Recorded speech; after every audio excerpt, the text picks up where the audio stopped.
ให้ความเคารพครูบาอาจารย์ด้วยนะครับเนอะ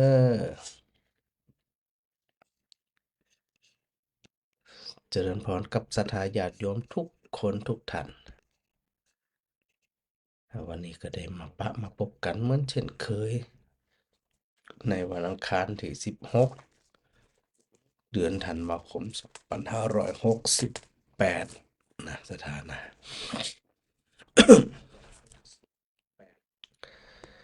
กับพระครูศรีปวรบัณฑิตนะฮะเมื่อกี้ไอ้ยัง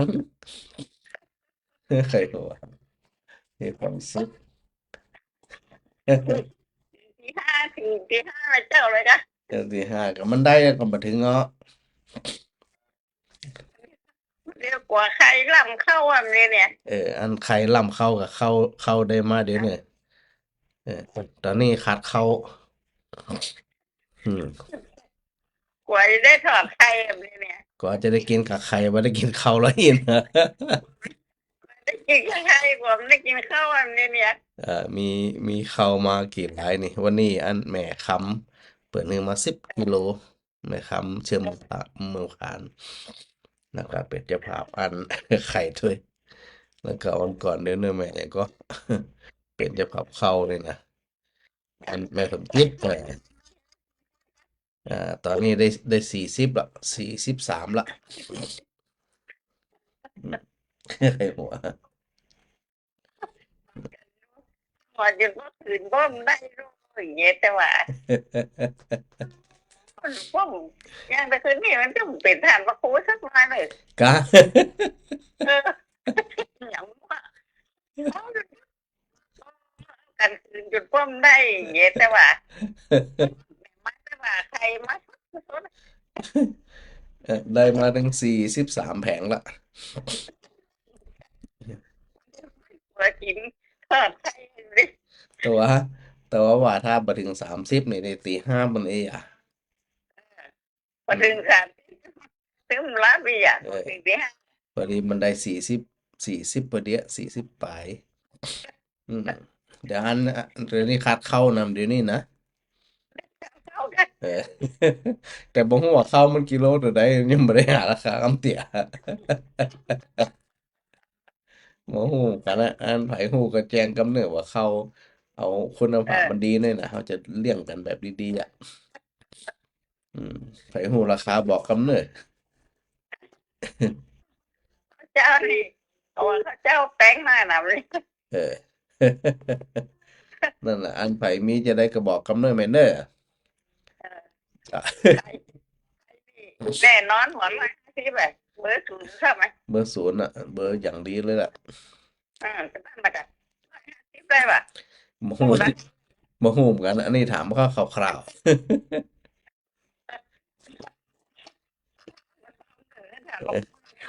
มีปัญหาที่มันเหลือมาแล้วกันเดี๋ยวอันพ่อครูจะซ่อมคนเดียว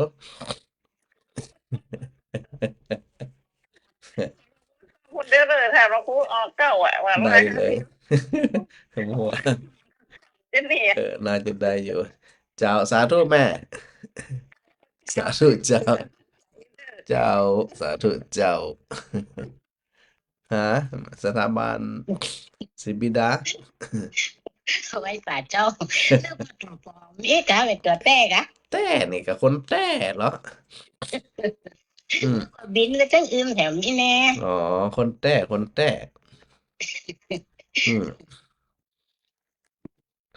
นี้คนแต่คนหวาวนี่นะเนื้อกว่าสดไปตั้งอื่นอีกอ่ะ ฮะมันสดแหละ สดไปตั้งอื่นอีก เดี๋ยวนี้จะเป็นเรื่องไม่ต้องมากัน ไปเอาหาอยู่อ่ะ มาเลย มาเลย แบบเข้ามาอย่าลืมนะมันร่วมมันเป็นเจ้าภาพโรงทานด้วยกันเนอะ ที่ไหน ทีเนี่ยกะ2526นี่กะตั้งทำหลวงนี่กะตอนนี้ต้องการไข่กับเขาอย่างก็เขาเจ้าเอาไปทำข้าวผัดแจกนี่กะ มาทำไม่เคยทำไม่ไปผมโอนทั้งเลยนะครับ ฮะ อย่างนั้นนะเข้านะบริวารต้องการเข้าเจ้านะ ก็เจ้าเดี๋ยวอาจารย์ถามราคากันหัวมันราคาตัวใดเดี๋ยวอาจารย์ถาม นี่คือจะ จะเอาไปซื้อเอาทีเดียวเอาเจ้าถ้าต่างคนเอาไปมันเอาไปเปาะไปแปะไอ้เนี่ย อ๋อเจ้า เอาราคามันดีเลยเดี๋ยวพระอาจารย์ถามก่อนเนอะลูกเบาเนอะลูกเบายืนก็ อบเจ้า ฮะ ตุกเราสิอบ อบไก่นี่กะ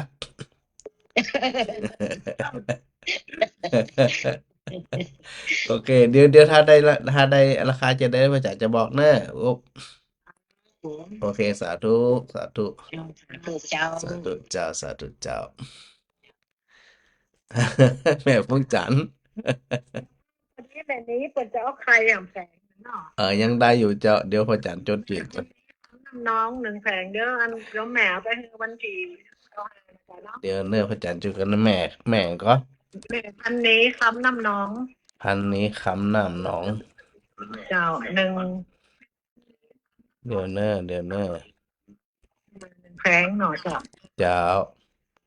จ้ะ คำน้ำหนอง นี่เพิ่นโทรมาหาแม่ก็ลืมเพราะวิทยุมันคักเค้กก็เลยบ่โทรไปหา แต่วันนี้โอเคก็เสียงวิดีโอบ่มีปัญหานะ อย่างนี้มาก โอเค ดีเยี่ยมเลยเจ้าขอบคุณจันนักเลย เจ้า สาธุเจ้า ไปขายเจ้าเจ้า ฮะแม่อ้อยแม่อ้อย เจ้า เจริญพร เอามัน ฮะ เป็นอย่างไปเป็นนี่ ไอ้หยังเอาข้าวสารนี่กะ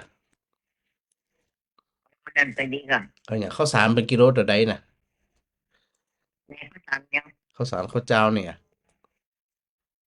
ข้าวเตี๋ยไปทำข้าวพัดแจกสถานหอดกินเนี่ยงานอบรมอันก็ปฏิบัติ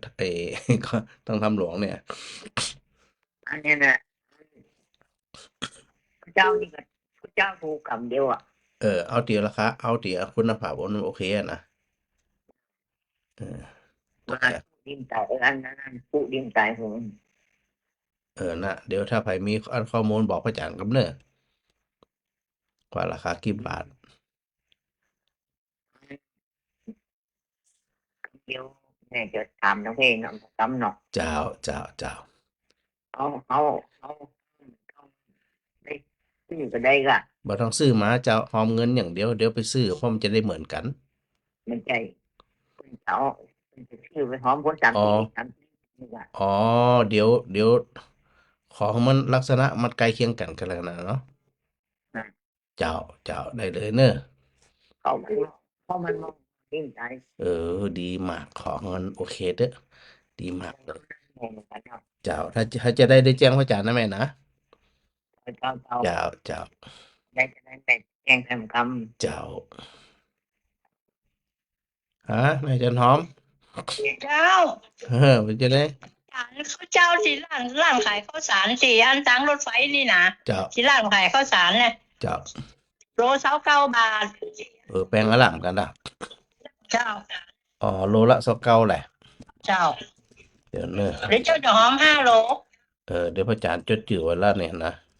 จดเลยเราเอาตังค์ไปทำวันไหนอ่ะ ฮะ พระอาจารย์ชื่อมาเลยเนาะเป็นไตเลยเนาะขอตังค์หอมเอาเนาะ แม่นเจ้า ครับใครมันเต็มแล้วแหละ เอาเข้าไปก่อนเดี๋ยวขายมันโอเคละแต่ถ้าจะเพิ่มมาเดี๋ยวพระอาจารย์จะปรับไปเป็นเข้าก็ได้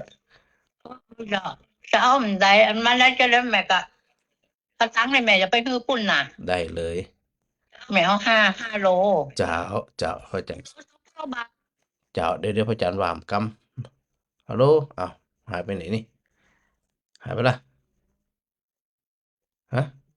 นั่นฮัลโหลแม่อำราน ชาการว่า เจ้า ว่าห้าโทรศัพท์เยอะอาจารย์นี่ ฮะมาฮับตอนไหน มันก็กดไม่เป็น10 ครั้งแล้วแต่คืนก็มาฮับ มัน10 ครั้งมาได้มันจะถึงโหลตัวเหรอ โอ้ ใช่จ้ะเนี่ย ปีนี้เป็นนายเวียงพุ่นเนาะเจ้าว่าได้ไปอันเนอะถ้าก่อคานี่โอเคเนาะ นั่นปีนี้มาเวียงเพราะว่ามันกลางห้องต้องเวียงไหม เจ้า อืมก็จะสามารถรวมทำบุญได้อย่างได้ เจ้าเจ้า อืม เจ้าอย่าจะจดเอาเบอร์อันอย่างก่อนแน่อันก่อน เบอร์อย่างเบอร์บัญชีอ่ะ เบอร์บัญชีแน่ อืม เจ้า เบอร์บัญชีอันของไผของมจรก็บอกของอันของพระอาจารย์เดี๋ยวเนอะ ของว่าอาจารย์ก็ได้เนาะของว่าอาจารย์ก็ได้เนาะ เจ้าของไผก็ได้เพราะว่าเดี๋ยวอันโดยเบื้องแรกพระอาจารย์จะรวบรวมตามรายชื่อตามจำนวน แต่ก็ไปซื้อเข้าทีเดียว แล้วจะลองไปปรึกษาหลานหน่อยได้เจ้าบ่าจ้างเจ้าจะอย่างนี้เจ้า เจ้าไปเลยก็พลาดได้จะได้เจ้าสาธุไหม เจ้านมัสการนะ สาธุเจ้า โอ้ติดยากใครยากค่ะ จ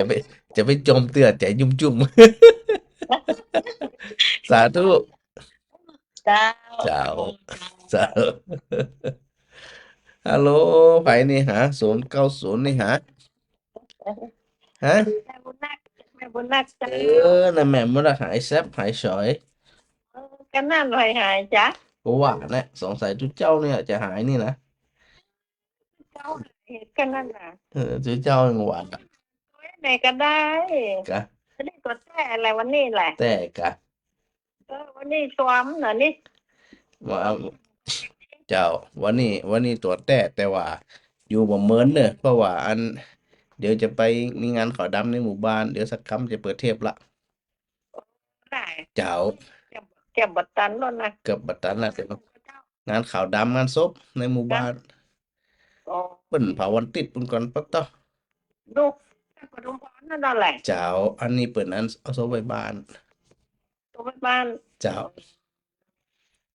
ก็ประมาณนั้นก็เป็นหยังก็ปรับไปตามนั้นล่ะ ออกทางจังหวัดจิ๊กจ้ะ ก็อันนี้ในแล้วแต่แหมแล้วแต่บางช่วงบางจังหวะ ก็ผมได้โทรบ่ได้โทรบ่ติดจ้ะ อันนี้ก็อัน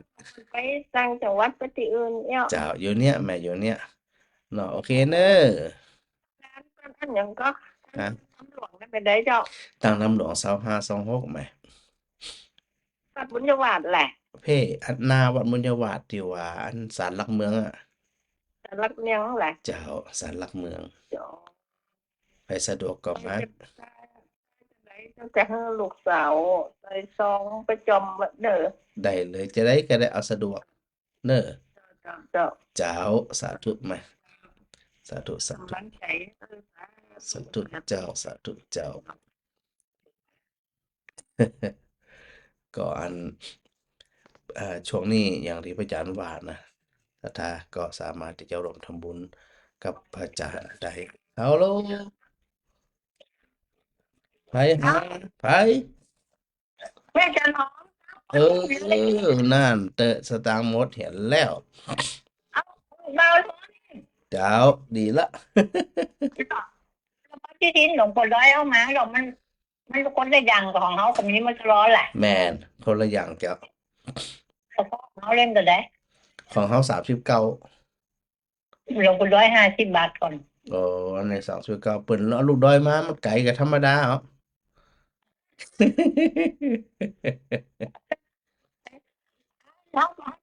เจ้ามันร้อยเหรียญอย่างเจ้า5เนาะ 2526เจ้าเราจะสะดวกได้ไหม 5 เหรียญนะจดไว้แล้วแหละเพราะว่า5 เหรียญใครเมาอ่ะเนาะ เอามาเป็นข้าวแล้วกัน เจ้า เอาเดี๋ยวสะดวกถ้าไปเอาไข่ก็เอาไข่มาเดี๋ยวพระอาจารย์ถ้าไข่มันพอพระอาจารย์ก็จะปรับเป็นข้าวเองเจ้าเดี๋ยวไปหาราคาเนอะ เจ้า เจ้าสถาเดี๋ยว ตอนนี้รถมาหับละแล้วพระอาจารย์จะไปไปสวดเนาะงานเขาดำนะเดี๋ยวถ้าปีกมาถ้ามีเวลาจะได้ก็อาจจะ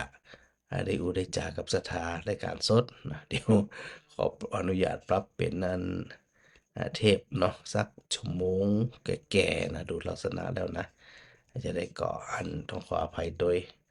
เดี๋ยวถ้ามีเวลาจะได้ประกาศรายชื่อสถาญาติโยมแต่ละท่านเนอะนะ เดี๋ยวก็ว่ากันกำหนึ่งเดี๋ยวพระอาจารย์ไปงานเขาดำก่อนเนอ